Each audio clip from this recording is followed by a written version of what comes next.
Hello, everybody, and welcome to the Petrol Heads podcast.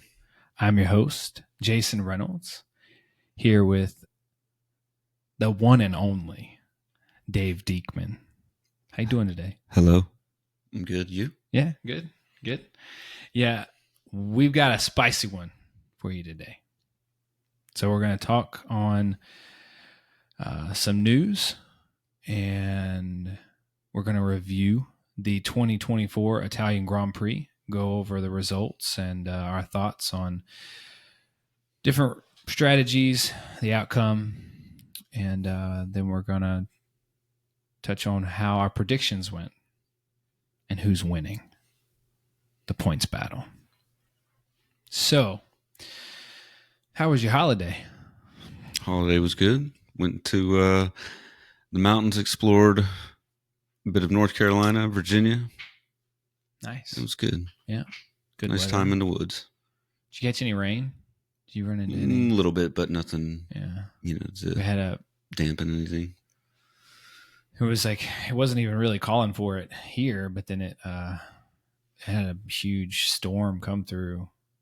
Luckily, I was down in Darlington on Sunday, so luckily we didn't get any rain down there. It's good. It was I was there for the NASCAR race.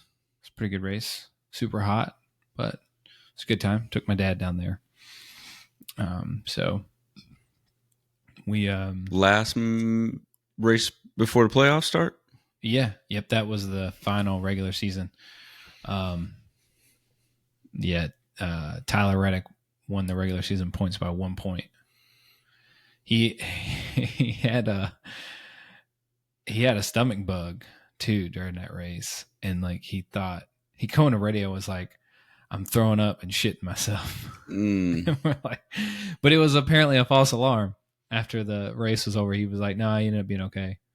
He was like asking for some crackers on the radio. We're like, "Can you even do that? You can eat crackers while you're racing at Darlington?" But he ended up being okay. But it was a pretty good. Yeah, it was pretty boring up until the last 50 laps, but it's a pretty good race. Good. So, moving on to the 2024 Italian Grand Prix. Whew. I was hot. It was a good one. I was hot after this one. It was a good one. Not gonna lie. I was like Will Buxton. I was hot. I don't know if you saw any of that. He absolutely lost his mind on that post-race show. Mm-hmm. I agreed with him 1,000%. Yeah. But he wasn't speaking any wrong. Nico Rosberg too. I like how he was drilling Zach Brown. Mm-hmm. So, and him giving Andrea Stella advice. He's like, "Listen, this is what you got to do." Mm-hmm. But yeah, race rank 1 to 10. What do you got? I'm going to include all the drama after the race too. So I'm going to go with an 8 on this one. Okay, so including the race weekend in total, I guess. I went with a 7.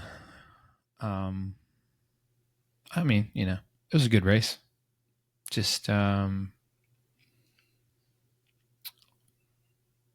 maybe it had a little boring there. Some boring, just not a lot going on. The stages, it was pretty tough to pass, but no, I thought it was a good race. 7, Mm-hmm. Yeah, I could maybe an 8. Why don't you give us the results this time? Got it pulled up. What are we doing? The full results? Yep, everybody. All right. First place, Charles Leclerc with a surprising win. Then we have Oscar, Lando, Carlos, Lewis, Max, George, Sergio, Alexander Albon, and Kevin Magnussen rounding up the top 10. Outside of that, we've got Fernando Alonso, Franco Colapinto. Pretty good race. Daniel Ricciardo, Esteban Ocon, Pierre Gasly, Valtteri Bottas, Nico Hülkenberg, Zhou Guanyu, Lance Stroll, and Yuki bringing up the rear, not even finishing the race. Yeah, so interesting outcome. Was well, I mean, I guess when you look at our top three, we weren't all that far off. We thought that it was going to be McLaren and that Ferrari was going to bring a good package to this race, and they did. So the top 6 in qualifying were separated by less than 2 tenths from Lewis. I mean, from Lando to Lewis. I think Lewis was 0.186 off, which was wild. Yeah. Yeah. So, but it was set up. It still felt like that the McLarens had it. It was going to be theirs, and those idiots throw away another one again. Yeah, that was pretty shocking to watch. But it had me fired up. These are growing pains. Yeah, you know, more like stupid pains. I mean, they definitely get your shit together. For crying out loud. Otherwise, you're going to lose this championship. It looks like all of Ferrari's bullshit over the past few years That's what I'm just saying. gone over to the like, McLaren did y'all hire Ferrari to run this team? The Ferrari race engineers? What's going on here? That's just kind of how it goes. The bad luck just goes boop, boop, boop. Yeah. Mm-hmm. So, Lando had a better start. We got the better start this time. It was good. I almost caught it, though. It was close. It was into 4 instead of 1. Yeah, so well, that was partially caused by he had a bad exit. Yeah, coming out of turn 2. He had a little tank slapper coming out. And then you come into turn 3, he brakes early. Piastri brakes late. They give each other space. Piastri is maybe a little aggressive. It's close. I think he put Lando in a situation where it was either you or us. That goes against papaya rules. No. Fucking papaya rules. But what do they think? They're so special. They got their own. It's called race like you got some fucking sense. I mean, Oscar did make the move along the outside. Like you said, he kind of boxed Lando in, but even if Lando boxed later, they were taking each other off, you know? Well, so I'm going to start off. I want to say 2 things before I let into the papaya idiots. Nothing against Leclerc. I so cool to see him win and see the emotion from him, from Ferrari. That was super cool. And a hell of a move by Piastri. Have to give it to him as well. Mm-hmm. But we've got 2 number 1 drivers. This is exactly the situation that you said that you emotionally blackmailed Norris over. You're going to need Oscar. Well, when he needed Oscar, where the fuck was Oscar? Passing his ass. Going around the outside. I don't get where, because it should have been team orders. Fall in line, take control over the race. And then maybe in the later stint, if you want to have a go, have a go. But because of your battling, you let Leclerc get in the race, and he wouldn't have been there. So you're saying just hold position. Whoever gets the restart.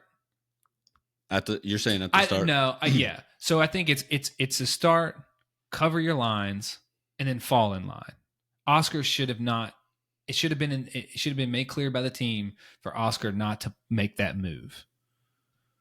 Because again, you have a chance at a 1-2 there, and specifically here, you have to think about it. You have to go. We've got Max down in P7. you know, this is such an opportunity. Well, they threw away a lot of points. Points. Again, Oscar's not in contention to win a championship. Is he mathematically eliminated? No, but it ain't happening. He's over 100 points behind Max. And this is like I said, this is the exact situation that they pointed out in Hungary when Lando could have just said, sorry, screw you. I undercut him. This is my win. I'm not getting out of the way. Mm-hmm. And he did, because they told him, they said, you way to win the championship is through the team. They favored Oscar. I don't want to necessarily say they favored Oscar, but they didn't favor Lando in that situation. They made him move because they said he was going to need him. This was the situation where it was needed.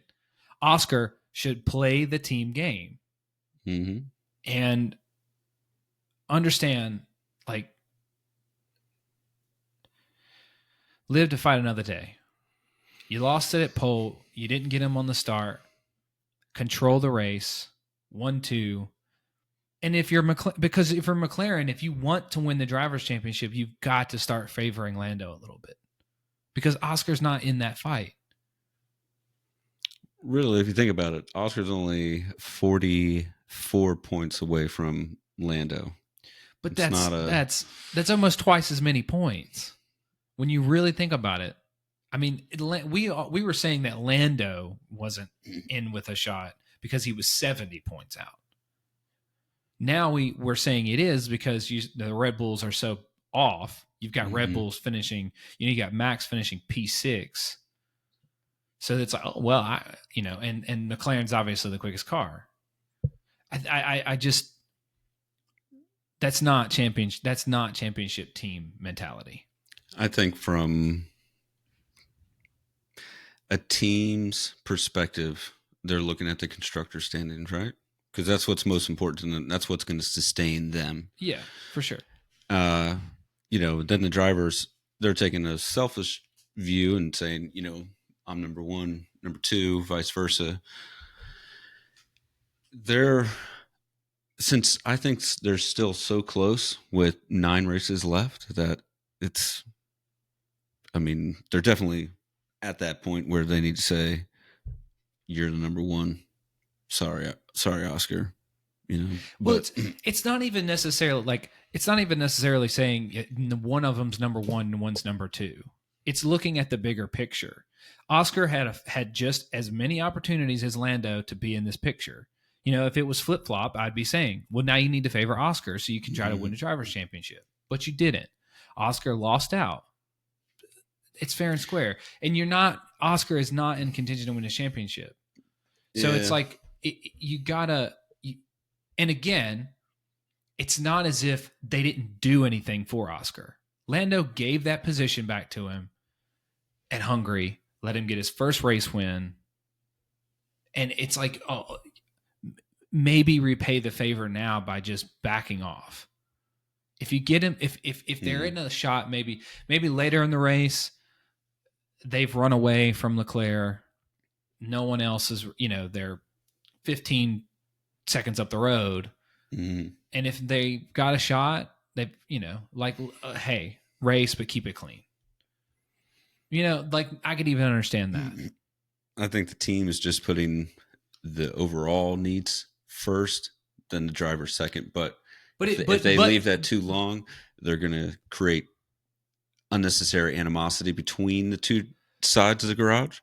But I think, with them being so close, that's going to create even, I think in their eyes, a little bit more disaster to maybe them, it feels a little bit too early to favor one driver since they're still pretty close in the driver standings, It's not, though. I think it's something in Piastri's contract, maybe. Because even after the race, Andrea Stella came out and was like, okay, maybe it is about time we start, because again, but this is also the point that I made. If you were even thinking about this in the team perspective, you should have had team orders, because don't be squabbling and give another driver a chance, which is what happened. They squabbled and Leclerc got in the race. Mm-hmm. And that, if they had just said, hey, let's form in line, let's get control over this race. But at that point, I think their focus shifted directly to Norris and getting him back in front of Charles.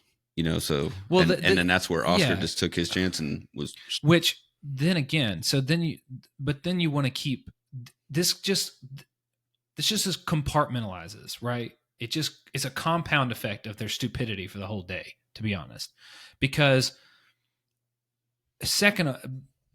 then later on in the race, you pit Norris, you undercut Leclerc, you're successful in that. Good on you. Good call. But now you've got Oscar, who's built up a 5-second gap to Leclerc. He's backed off to do that. He got ahead. And if you go back and look at the first stint, Leclerc, after you get a little bit into the race, the Ferrari just didn't have the pace. You're in control.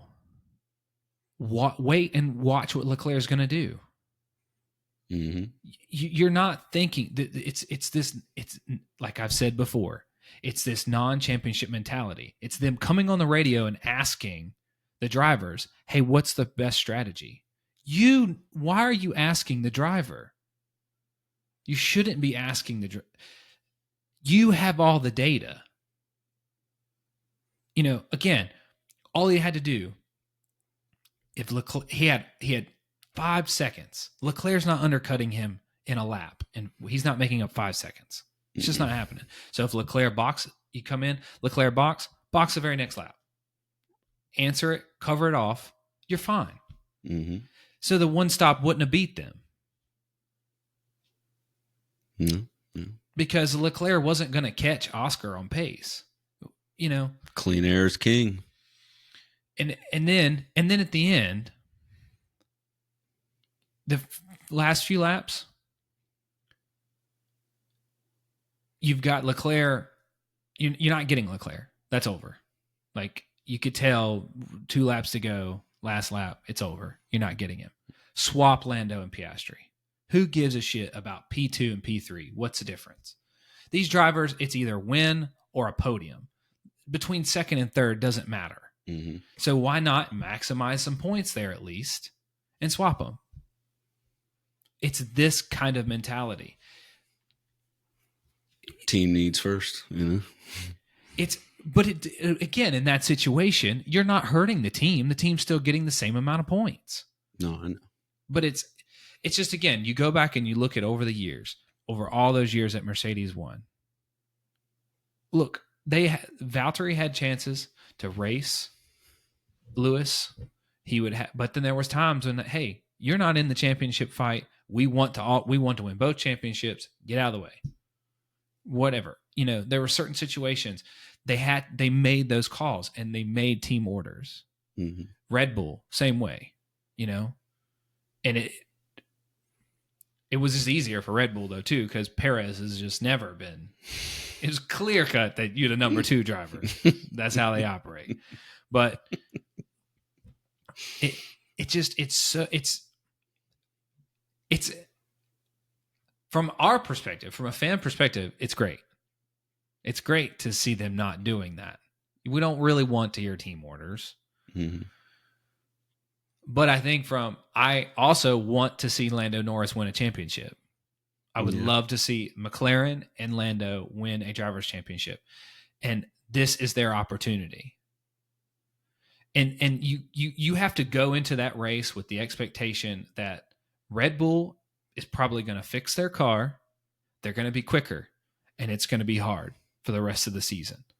Mm-hmm. You've got, if Max was like right there in P3, maybe you just, maybe you don't do anything there but it's like, oh man, he's down in P7. We have a huge opportunity here to take a huge chunk out of his lead. I wonder if all the drivers in McLaren have sat down and when McLaren upgraded their car, I wonder if it took everybody kind of by surprise, including how far Red Bull started to fall off the original, like bullet pace that they had at the beginning of the season. So I wonder if it kind of caught everybody a little bit off guard, and they're okay. After a few races, they're like, "Well, hang on a second. Now we're in it." Yeah. And they weren't expecting that, so they had no real plan in place. So I wonder if they told them, say, look, we're in it right now, but in 2025, we could be the dominant car right there. So let's get some practice under our belt. We're not going to do team orders. Let's get some practice right now, what it's like to fight for a driver championship between the two. Build a little patience between you guys. You're not out there all hot-headed taking the car out, and we're going to work together, and you're free to race the whole time. But the main priority right now is constructors. If they win the constructors, that's going to help them out even tremendously next year. You know what I mean? So, it could be a game in patience right now for the real attack in 2025. Then it's going to be clear cut at that point, saying, look, early part of the season, we're going to favor you. If you fall off and he's still on your tail, we're going to have to make the call to switch or continue on and put all the resources behind you, either whoever it is, I mean, I definitely agree. I don't think they expected to be in this situation. I think that they knew they had a quick car and they were going to make it better, but to be that, to be basically faster than everyone everywhere. And Red Bull being that bad, I think that's the bigger thing, because even George, when they were asking George Russell, it was he's like, I don't know what's going on in F1 right now. This is crazy, because the Red Bull goes from this crazy dominant car to, they were nowhere near anyone at Monza. They've had to take a fifth power unit. They're talking about they may have to take another penalty to get another power unit. And you would think that, at the tempo of speed, that's where they would shine, Yeah, but that car is a piece of crap right now. At least in Max terms. Yeah. But that's where I say, if even looking at it from a team perspective, it's going to benefit you again, they didn't go into the season going, we have a number one driver and a number two driver. They didn't favor Lando at any point in the race. And at Hungary, I still don't think they had a mentality. I don't think that they truly believed they were in the drivers' championship fight. Right? Mm-hmm.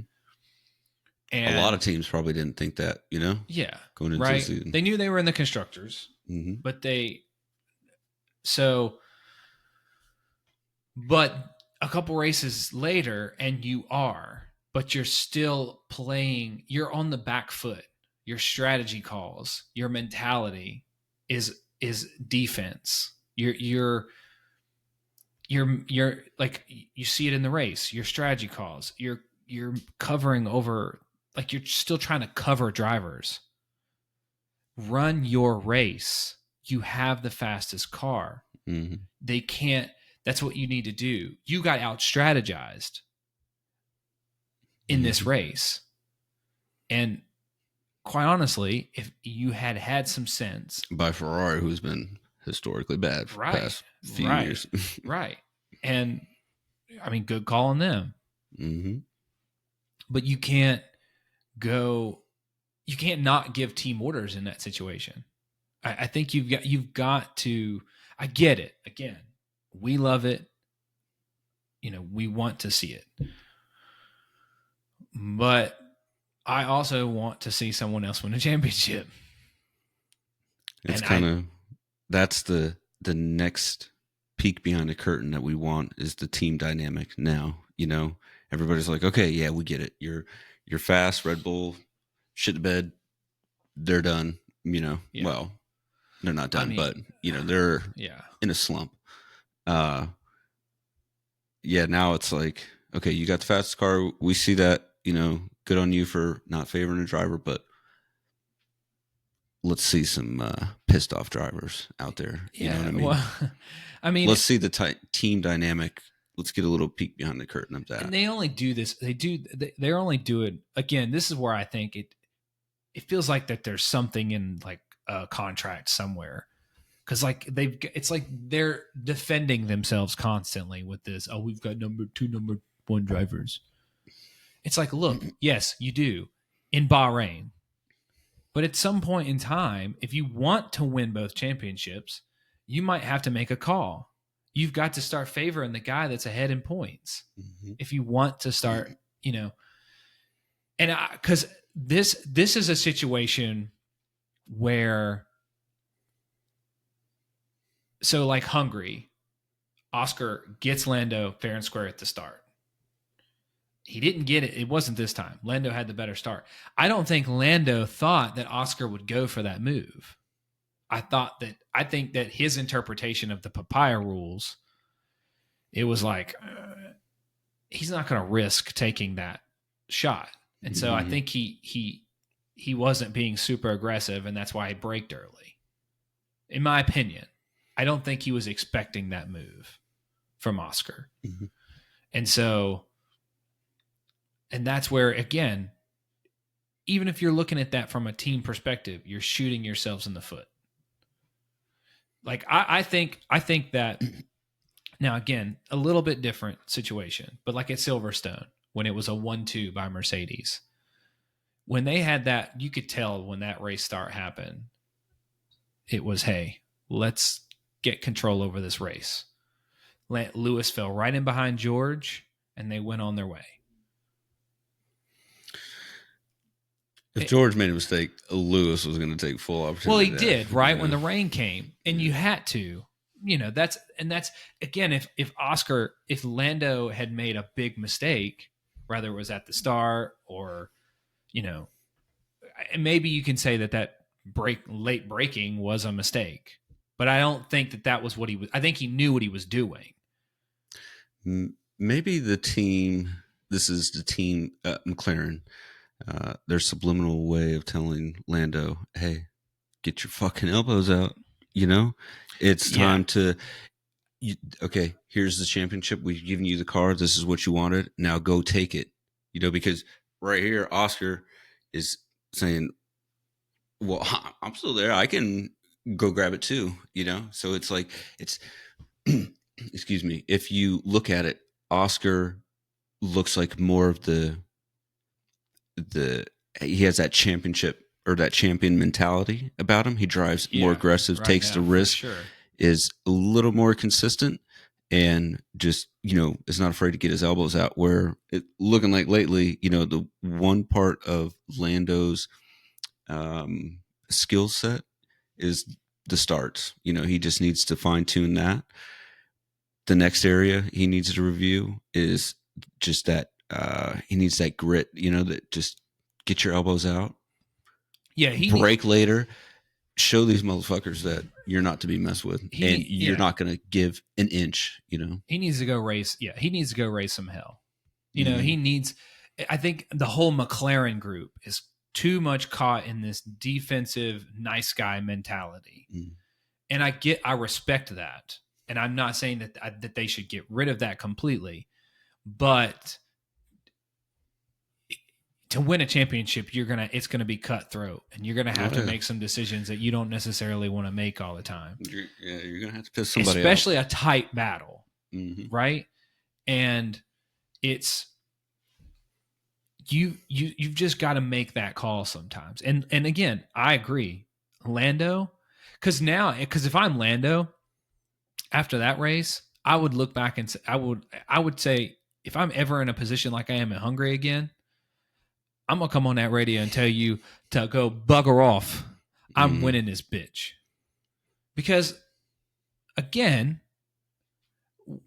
he did everything that was asked of him. He was the nice guy. He wasn't selfish like most other F1 drivers would be. And he didn't get it in return. Nice guys finish last. I mean, I think if you're Lando, first of all, stop with the fucking negativity talk. At some point, you keep talking that way, it becomes truth. Mm-hmm. You know, there's a like little all bit the different. self-doubt that he... Yeah, like there's yeah. You know, like him coming on the radio after the pole lap. Oh, that was a scruffy lap. Oh, but he still got P1. Yeah, like just say, hey, maybe that lap wasn't perfect, but you bet your ass I just, I took pole. Maybe it's that positivity. Like there's got to be, again, critique yourself. I understand that. That's fine. But it's like, with, you don't hear the best guys doing that. Maybe Lewis you saw would wear his emotions on his sleeves a little bit, but when things were going good, like when things are good, he wasn't still was always trying to find positives. And there's a little bit of positive talk, and it creates that resiliency and a mindset. And Lando is just, it's so constantly negative.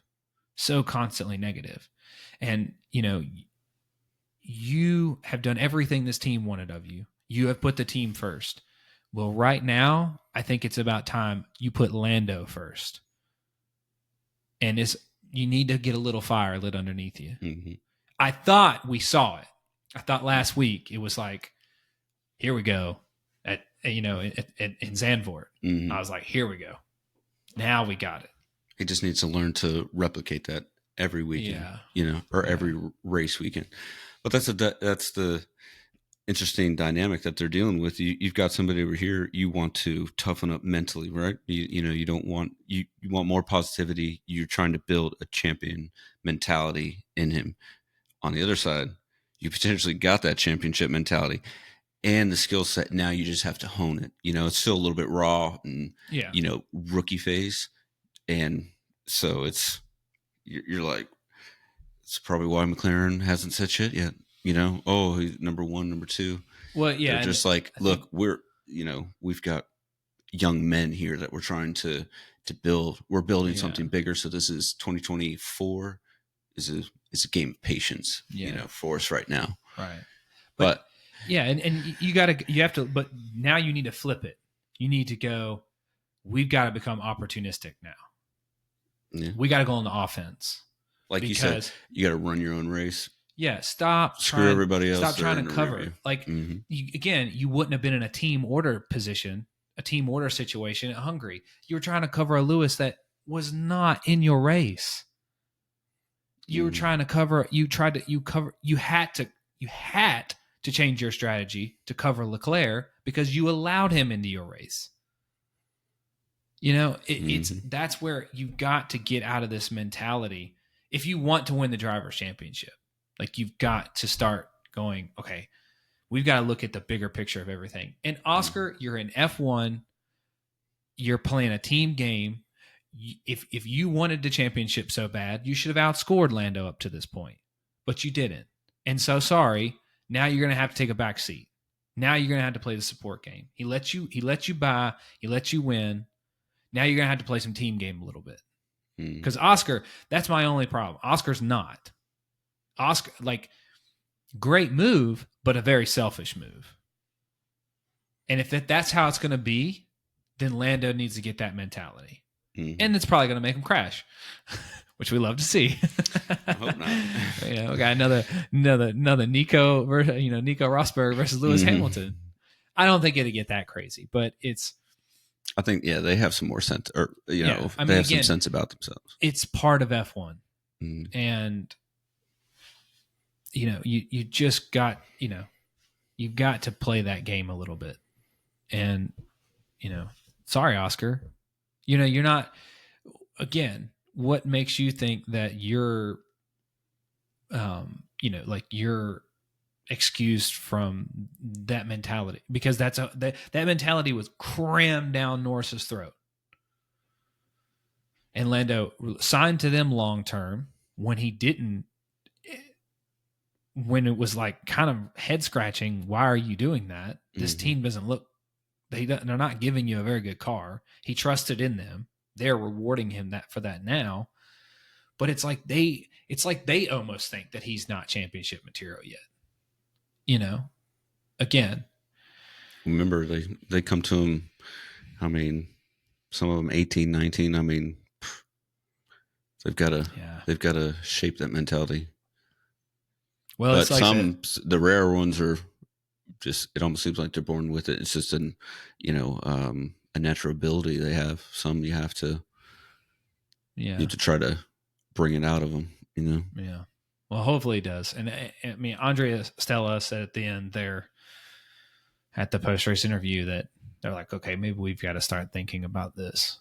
Maybe we need to favor one guy a little bit. Everybody would freak if they were like, all right, Oscar, you're number one. Let's do this. Yeah, oh man, that would be crazy. But, and like I said, and again, you have to, Norris, this might be your only chance. 2025, yes, there's a good chance that you'll have the fastest car. But as you've seen from Red Bull, it can change very quickly. And Lord knows what's going to happen in 2026. So it's like, you better get it while it getting, you got a year and a half before it resets. Now, yeah. You get it. But I want to move on to the rest of the teams because, again, I don't want to discount Ferrari, because Leclerc, that was an incredible drive by him. That was again, they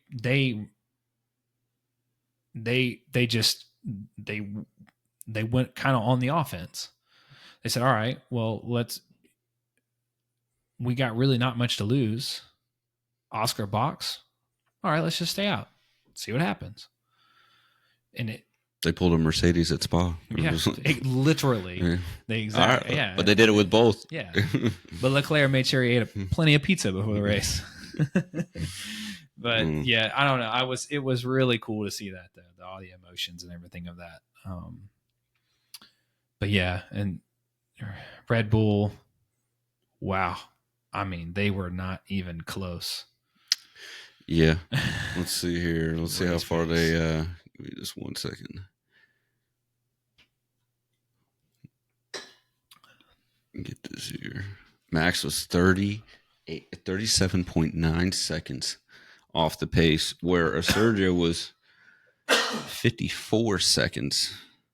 Yeah, I mean that's still not very pretty from Perez, but yeah, they beat Russell. They beat Russell, but it was because Russell beat Russell. Yeah. Oh, that was all his. That's another. I mean, is another. And quite honestly, though, because what you don't realize is he made two mistakes. Really, because one, he almost went in the back of Piastri. That's not where he got his wing damage. He didn't hit Piastri. Because if you watch his onboard, he catches it, goes through the little, off road, gets out. But when they come and then they go into turn 4 and 5, yeah, he when they're coming out of the exit of 5, he's sticking his nose up along Max Verstappen, and it's Max Verstappen's corner. He's got the racing line. It wasn't Max's fault, but that's where the left rear tire of Max hit his wing. He's really lucky he didn't get a puncture. Yeah, but that would have been awesome for a points perspective. Excuse me, but that's where it we touched on that before. Mercedes, maybe this is why they were looking for Max so hard, because they just don't think George is quite that guy. I see it right now. I bet, what is it, 2026? Max Verstappen joins Mercedes, and they get rid of George. It'll be Max and Kimi Antonelli. Which they did finally come out and. Yep. After he. Oh, you crashed into the wall? Seat is yours.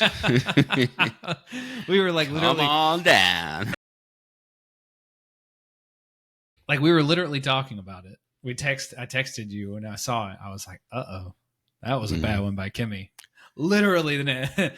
Oh, you got what it takes. As soon as he left the garage, little fucker was on it. He was. Dude, he did. Yeah, he was flying. Every lap was a qualifying lap. But hey, at that point, you've got to, you know, because think about it, you've only got an hour, if you're lucky, you know, because you've got to go out to a reconnaissance lap, come back in, make a few, you know, whatever. But well, I think it's he where was Toto balls to the wall. Toto made that point. Like, we got to slow him down a little bit. Yeah. And you want to talk about a task on a team's hand trying to hone a driver? Look at Kimmy. Kimmy's coming in here like a bull in a china shop. Yeah. And, like, and apparently they were like, hang on, Lance or Logan. Yeah. No, apparently it was, and they had made the decision after like 5 minutes after they found out Lewis was going to Ferrari. Toto was like, well, it's Kimmy. Apparently there was never even, and it's like, well, yeah, you were probably still trying to get Max. You're still trying to get Max a little bit, and Sainz might have been in the picture potentially, you know, but I don't know. I mean, again, it's good on him. Like you saw some pretty raw pace from him there, and then he just a little too much. We're gonna have to do a boom or bust with him. What we think, you know. Yeah. It'll be really curious. Be interesting to. I don't know what's going to happen with him. I can't tell. I think he's probably going to have a little bit. It'll probably be a little bit like Max when Max was coming in. Like Max was like, okay, yeah, the raw talent is there, but he kept running into everybody. Mm-hmm. Except I don't think Kimmy's going to do that. I think it'd be more like just trying to get Kimmy to, you know, he's 18 years old. So you got to think when you were 18, gun ho, right? You know, Now it's like, hey, pull it back. I would have been doing the same thing. As soon as I got on track. See, I'm not, I'd have been like babying that thing around. Mm-hmm. Let's just work our way up just slowly. I mean, yeah, but think about his mentality going into this, you know, like say like all, you know, it almost seems like all the top drivers right now, you know, they were in a junior team at one point or another. He's making the jump to a top team. He's not getting that you know, the race experience with not having to worry about all the pressures of, you know, delivering for a world champion car. Yeah. A world championship built car, you know. Yeah, because I mean, they could be in the fight next year in his first year. So yeah, we'll see what happens. Yeah. It'll be it's gonna be good. The rest of the field, I mean, we got Alexander in the points. Yeah, coming in 9th. Franco was close at P12, only 14 seconds behind, and he started in 18th, so that's pretty good. I think he had a pretty good race. Yeah, and I mean, hell, he finished, didn't get lapped, no major issues. Just when he had the opportunity to pass, he was making them. You know, he was the turn one king there for a while. That's I think where he was getting most of his passes. Yeah, and I mean and then you know, the Haas didn't have the best of days. I mean, Kevin Magnussen salvaged him getting a point, but you know, him, Nico, and Danny Rick kind of fumbling all over top of each other. I think Nico could have had a good day. You know. Yeah, that was a little bit naughty by Daniel too. I could, man, if they would have got a dual points finish, that would have been 9th and 10th, maybe. Yeah. You know, I don't think they were definitely not going to catch the top 3, or top 4. Sorry. We'll see Ollie Behrman probably in that car next, you know, at Baku, because Kevin got his race ban. That was a rough one too. It was like, it felt like that they kept trying to give him, like, let him off the hook a little bit. Kept trying to not giving him those last 2 points. But then it was the one that they did it was he got that 10-second penalty for locking up and going into Gasly. And they touched a little, but they both went down the road. It didn't feel like it was all that egregious. It's kind of like, but I think Gasly come out and said he thought it was a little harsh. But I think they knew that, you know, like that was his turn. Maybe and they let him off the hook Kevin too many was like, times. they were like, look, Kevin, come on. Yeah. If you didn't lock up, maybe we'll give it to you. But Yeah. dude, it looked like you were fucking hauling ass into that corner. Yeah, it was. Yeah, but I don't know. You're racing, right? Like it wasn't super egregious. I didn't feel like, but let's be honest. Are we surprised that it's Kevin getting a ban?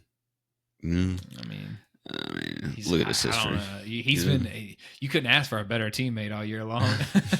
Because it's like good time of day. It feels like every week he's just throwing his race away to try to help Nico get points. Now Nico's saying, "All right, let's see what you can do." Yeah, Nico will come out with a vengeance. I feel he's not going to let some rookie try to show him up. Ollie, who's been in the car once or his first time this season, in a full race weekend, so give him full preparation, not just a practice session. It'd be funny if Ollie beats him next week. That'd be funny. Well, so let's wrap things up here. Let's look back. So at our predictions. So for qualifying, I had said Leclerc, Norris, Max. You said Norris, Piastri, Max. So you get 3 points there because you were really close. If you just said Leclerc instead of Max. Mm-hmm. Yeah, that is close. So you get 2 points for the pole and 1 point for P2, and then neither one of us was right for the podium. We were both had all the right drivers, just in the wrong order. Yeah. I had Norris, Leclerc, Piastri, and you had Piastri, Norris, Leclerc. You're looking good for that one. I think if Oscar would have held his position to turn 1 on lap 2 and got the overtake done, Norris wouldn't have been all squirrely coming out of 4 and 5. And where Charles made the pass on him, I think it would have been.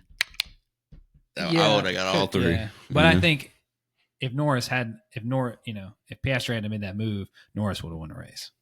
It'd have been Norris, Piastri, Leclerc. Yeah, we're all Monday morning quarterbacking. But my bold prediction was correct in saying that Red Bull would be the 4th quickest car. And they definitely were. That was not even close. So 3 points for me. So we're tied. They're embarrassed. I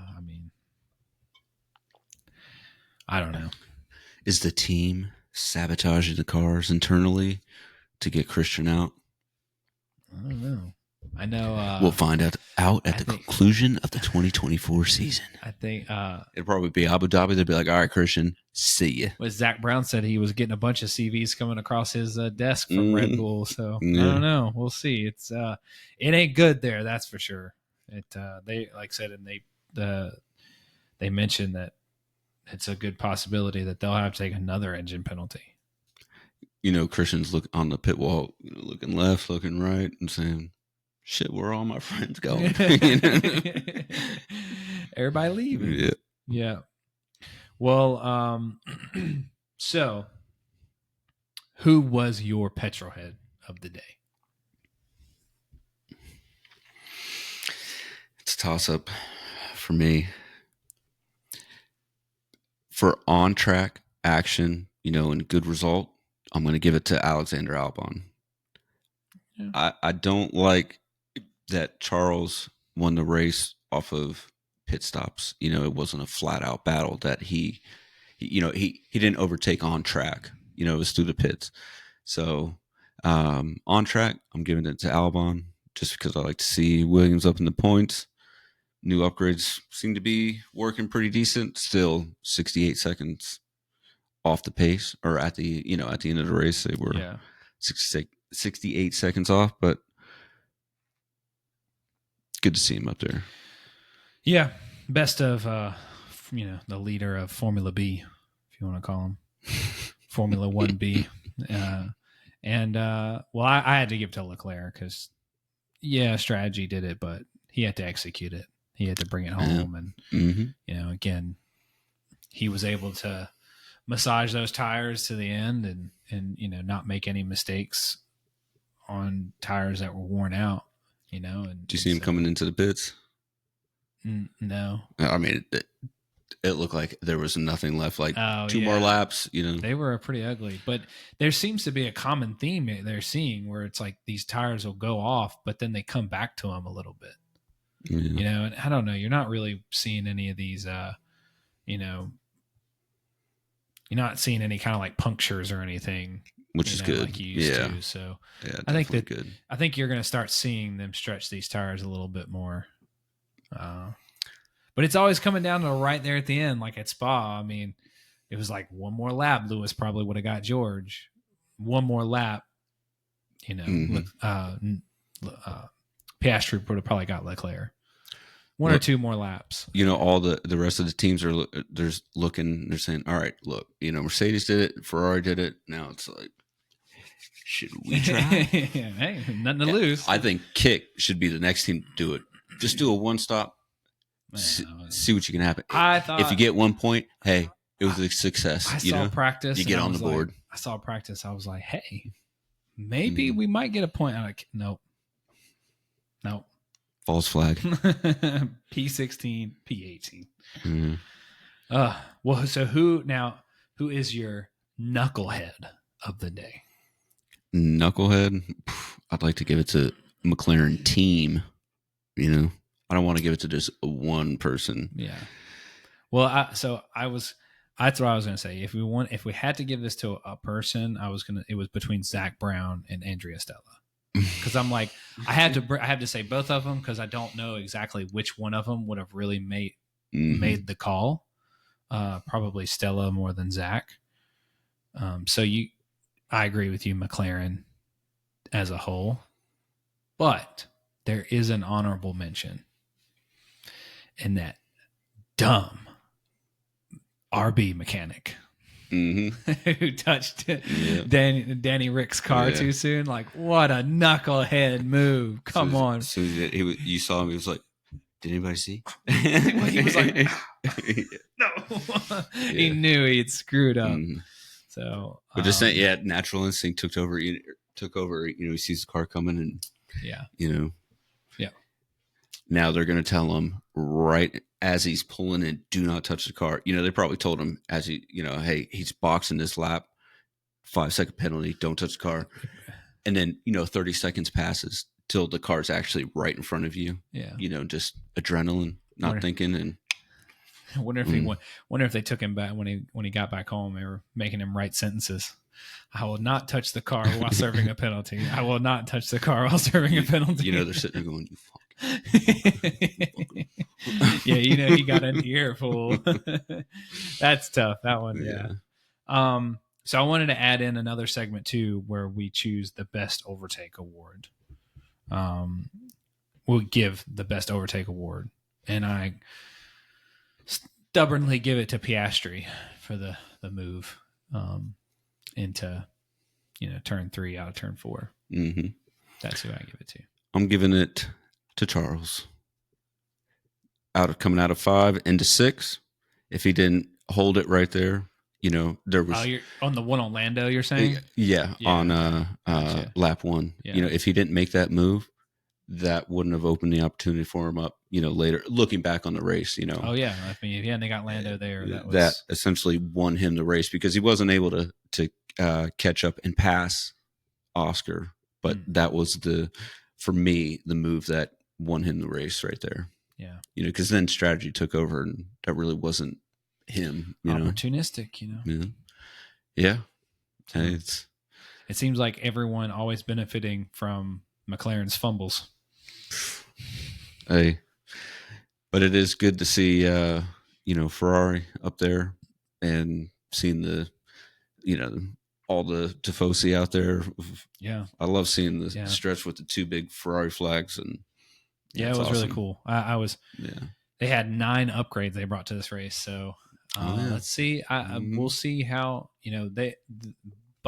race tracks like Baku and Singapore already favored their car. Mhm. So I'll be curious if it's still that way with all of these upgrades. So hopefully, because that's another, because back to McLaren, that's another thing. Now Mhm. you've got to realize that Ferrari is right there in that constructors fight now. Mm-hmm. So yeah, there's 39 points that separate the top three, yeah, and that could change in a weekend. Yeah. You know?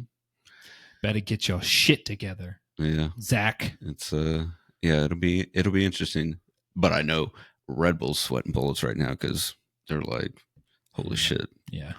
what are we doing here? You know? They talked to Perez, and Perez was like, yeah, he's finally experiencing what I've been experiencing for the past 2 years. Mm-hmm. Yeah. He's like, that's a bit eye-opening. But it's really cool, you know, this year. I think if you're a true diehard Ferrari fan, you know, seeing the Golden Boy win at home, you know, winning in Monaco, and now getting a team win at home. That's and then next year he's living Lewis like a Hamilton, king this year. I'm bringing him a championship. Ooh, I don't know. Let's go. It would be nice though to see Carlos and Charles deliver at least the constructors championship. Yeah, you know, I think Yeah, they're cool. they're still in with a real possibility there. How bad are they going to kick themselves if come Abu Dhabi, Max Verstappen wins the championship, the drivers, and Ferrari takes the constructors championship? That's a double. I think it'll be the nuts. first time probably in history, in F1 history, that the fastest car didn't win at least one of the championships. Yeah. But then, you know, it's a learning year for them. I better start learning fast. They are. Start taking some lessons. So like real quick. Whatever we did in Monza, let's not do that again. Maybe you need to walk over to that Mercedes garage and start going, Toto, could you give us some lessons here? Maybe some of the textbooks we can use. Maybe some of the strategists from Red Bull that are as a part of the CVs that are going over to McLaren. We're going to teach them a thing or two. Yeah. All right. Well, that's all we got for today. We'll be back next week previewing Baku. Mm-hmm. We'll give you guys a little preview and our predictions for that. So hope you guys enjoyed the episode. We have social medias now. We have an Instagram and a Facebook. So follow us on there. The links are on our page, but it's just Petrolheads Podcast. You can Google search us, Facebook, Instagram. And so here, if you like watching the video on YouTube, subscribe to the channel, like the video. Spotify, Apple Podcasts, leave us a review, give us some feedback, and we'll see you guys next week. Bye. Bye-bye.